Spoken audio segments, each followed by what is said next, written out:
Thanks for tuning in to this Pitzer interview with one of our alumni. I'm Nick Outchar, our college's editorial director, and this clip is to highlight someone featured in our fall issue of the Participant magazine.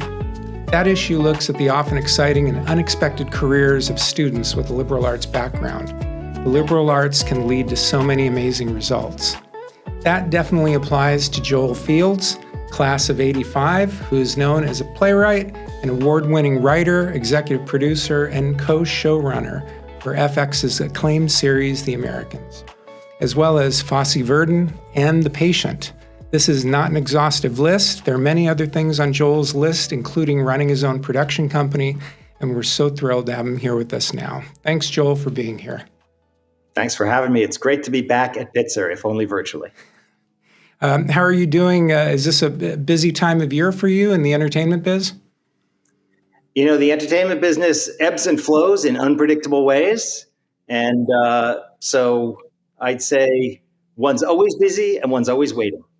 I'm not in production, which makes it always relatively quieter. When you're not shooting, it seems like you have all the time in the world. That makes a lot of sense.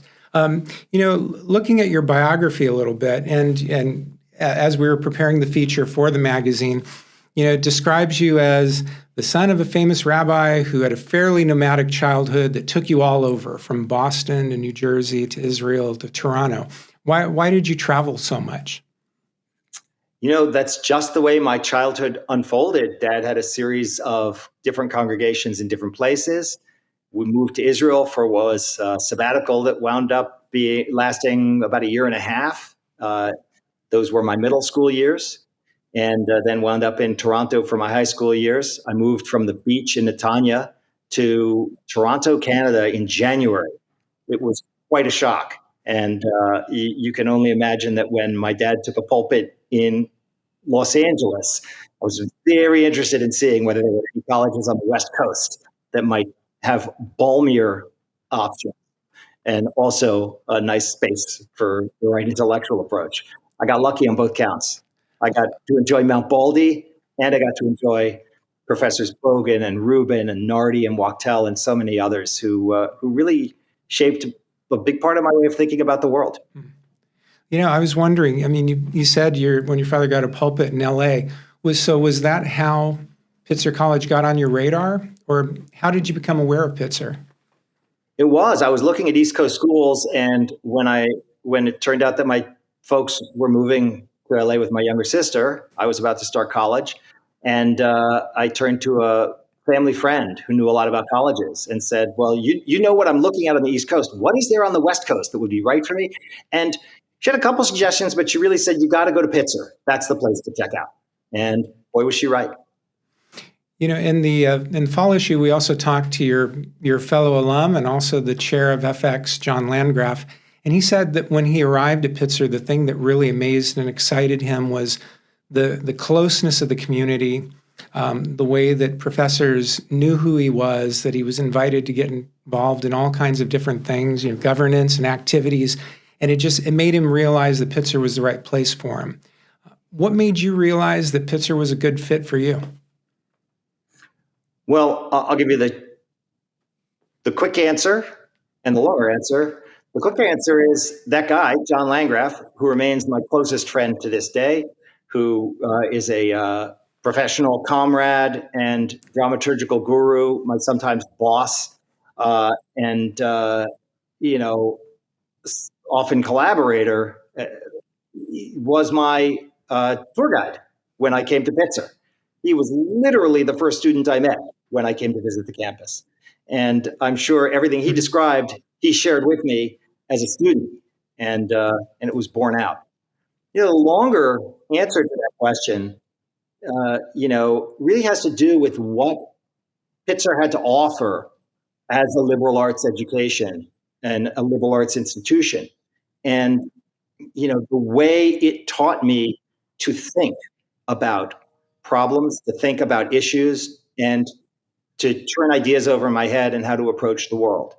It was Pitzer that drilled into me the notion of epistemic humility, that nobody has a monopoly on truth, that beliefs are always provisional and subject to revision. it was the first place I read John Stuart Mill and kind of worked with the philosophy professors on how truth had to emerge through clashes of ideas and how wrong opinions can help us understand why we believe what we do and how important it is to engage with those things. That good faith disagreement is productive, and that the people who see things differently than you not only aren't your enemies, but they're your collaborators in truth seeking. And so those classrooms became places where the strongest argument would win, not the loudest voice. And I think the last thing I'd say is that it was a place where we really were taught to interrogate our own beliefs and ourselves, and to actively seek out the weaknesses in our own arguments. And I'd say to steelman opponents rather than strawmanning them before steelmanning was even a phrase in the intellectual vernacular.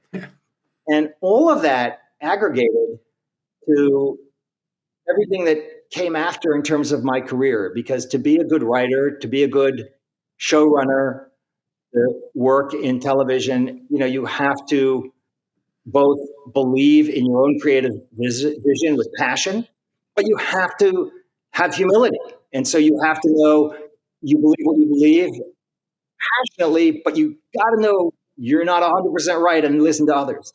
And you've got to collaborate constructively with others and listen and be prepared to iterate and make things better. And you've got to be willing to interrogate yourself and know that there's a better direction you can always head in. So all those fundamental ideas that came to me at Pitzer have served me through all of my life.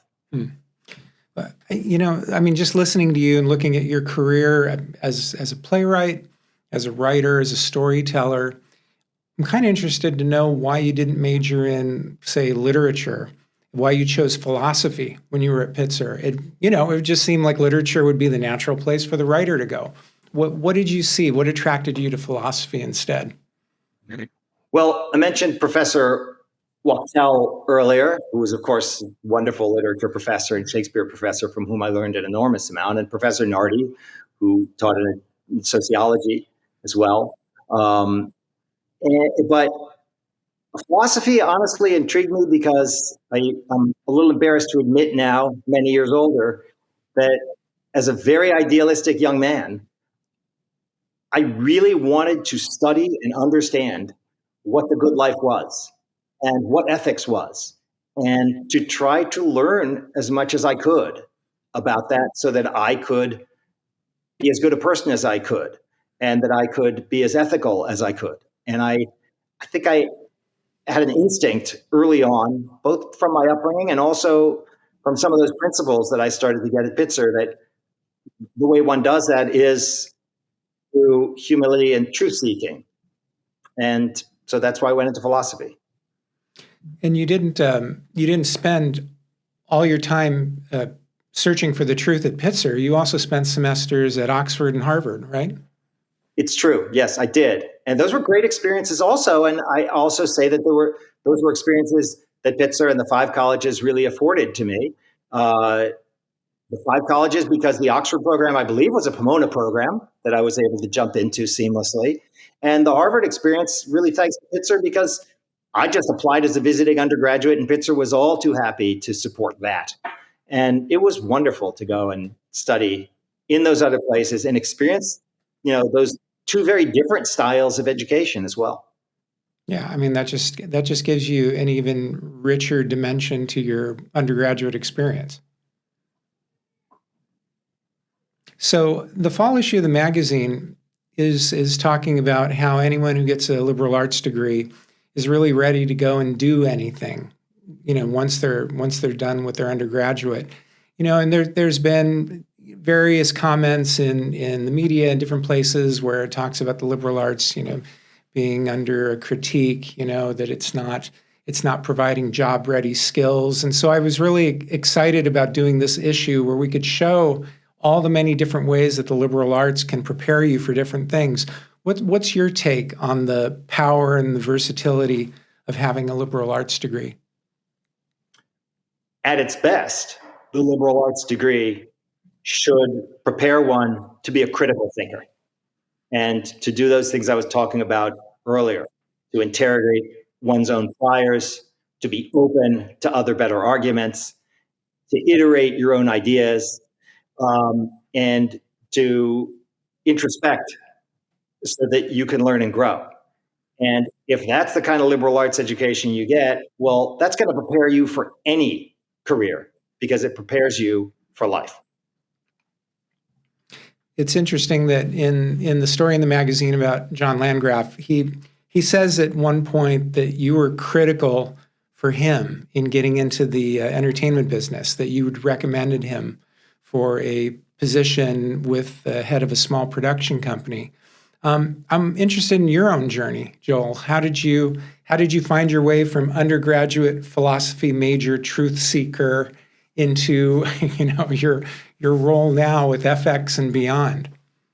Well, as I said earlier, I've always been passionate about theater and about dramaturgy and about playwriting.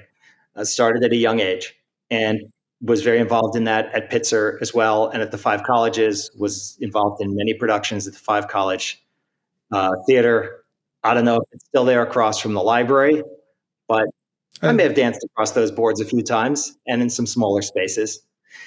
In between my last semesters at college, I got an unpaid job as a production assistant on a TV movie for ABC that was produced by a wonderful producer named David Manson, who became kind of a mentor to me and told me that when I graduated from college, there would be a job waiting for me, which was awesome. Wow. And I graduated from college and I called David up and he said, "I'm calling you back from Martha's Vineyard," I think it was. "My movie's being produced, and I'm really not as involved with it as I hoped I would be. I'm taking several months off. I don't have a job for you now, but keep in touch and let me know." Which is very nice of him, given where things were. He's been very, very. I think he's never had a quiet moment since in his career.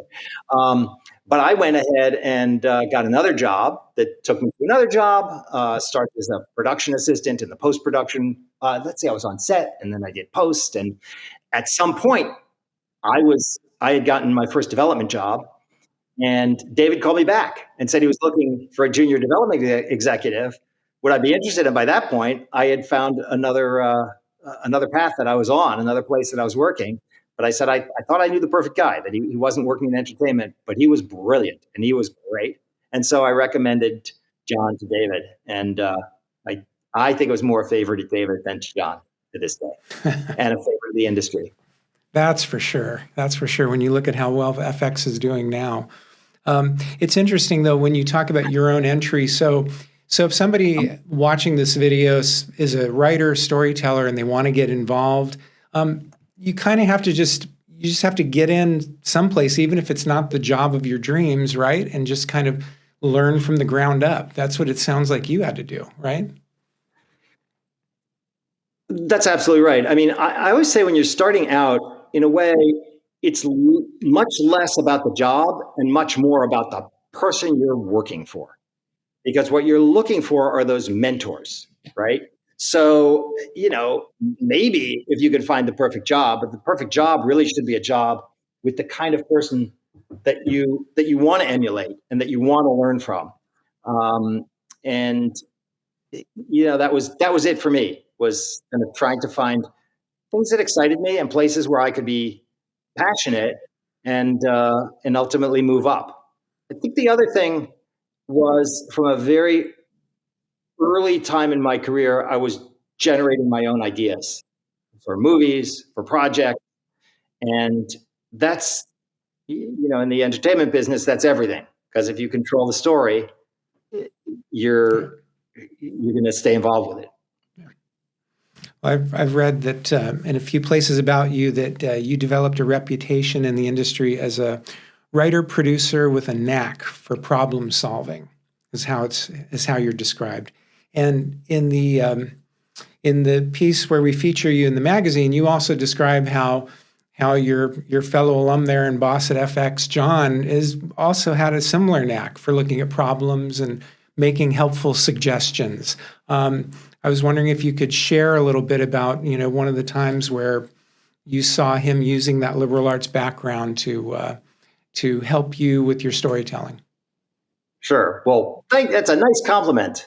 A writer producer with a knack for problem solving, but really, one does not aspire to be a writer producer with a knack for problem amplification, right? The Right. goal is every really problems or opportunities.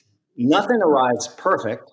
So, you know, productions, television productions, film productions, video productions for alumni website. They're all a series of problems to solve, challenges to address, things to make better.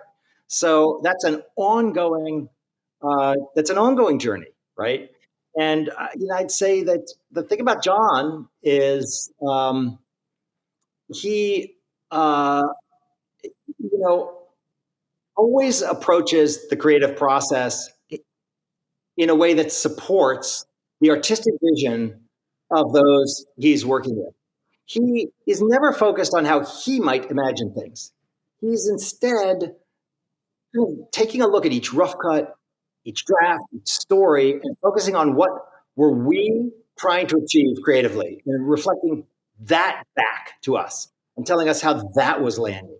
And in a way that is a fulfillment of the liberal arts approach we got at Pitzer, right? Non-dogmatic, curious, open, and also rigorously testing, the Yeah. priors of the situation and kind of pushing back in a collaborative process where the best idea is winning out as often as possible.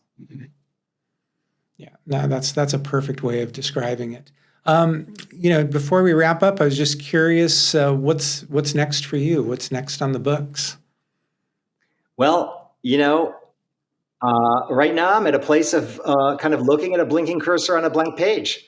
So your guess is as good as mine. Mm. And I'd say I've been doing this a long time. Been doing a long time with John. Been doing a long time in the entertainment industry, and I have many projects that I'm working on right now. But the most exciting place I'm at is an empty file box with a blinking cursor that I'm thinking about, and that's the same empty file and blinking cursor that's on everybody's computer, and it's the same possibility that's open to anybody who's pursuing the creative arts. I mean, that's really cool the way you talk about it too, Joel, because there are some writers out there who look at the blank screen and feel dread, but you feel excitement. Oh no, excitement and dread. Let's be honest. Okay. There's always dread. Writing is. John once said to me that writing and being creative, it's an optimistic act because you can only approach it with optimism, and it's true, but it's still it's often hard-won optimism. And I think that's another really important lesson. When I think back on the Pitzer years and the education, is that these things aren't easy, right? Liberal arts isn't easy. It's easier to just have a simple belief that everybody affirms and holds hands on and tells you is right and claps each other on the back and and supports. It's a lot harder to be a dissenting voice or to test out a new idea. It's a lot harder to say I'm gonna expose myself by telling a story that's going to put all eyes on me. It's going to succeed or it's going to fail. These are I've got whether it's a new scientific idea or a new story idea or approaching a patient and trying to see the diagnosis process in a new way. It's not easy. Yeah. And I think that's something that shouldn't be lost either. It's fulfilling.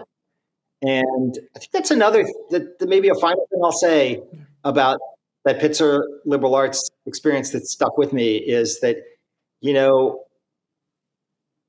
there was always an attitude that the answer affirmed by everybody else was easy and felt good briefly, but the struggle, the clash of ideas, and the desire to not get to a truth, but get to a clearer truth, to clear some of the haze and point in a better direction after testing things against each other, that offered something even better, that was meaning.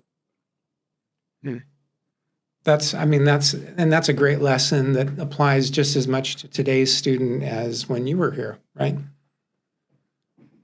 Here's hoping. I think they would, today's student probably would, look at me and open the door and, just kind of hope that I don't fall over as I walk through. I don't think so. But that's a really great way to end it. Joel, thanks so much for joining us, for sharing some insights about your experience. We are #Pitzer proud of you, for all that you've done. We wish you all the best. Thank you for bringing me back virtually. I look forward to visiting in person one day soon. And to anyone watching this video, just a reminder, visit the Participant Magazine online to read more about Joel, John Landgraf, and other alums who have parlayed their liberal arts degrees into amazing careers.